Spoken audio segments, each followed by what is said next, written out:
この日結婚したばかりの2人は中国の少数民族ウイグルの若者です。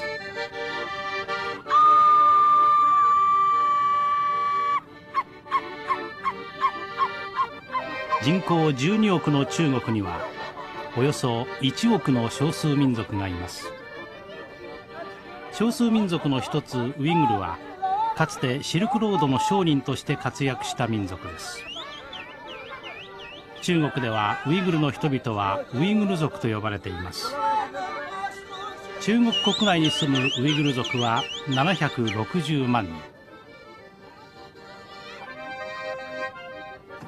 ロシア民謡が若い2人の門出を祝います。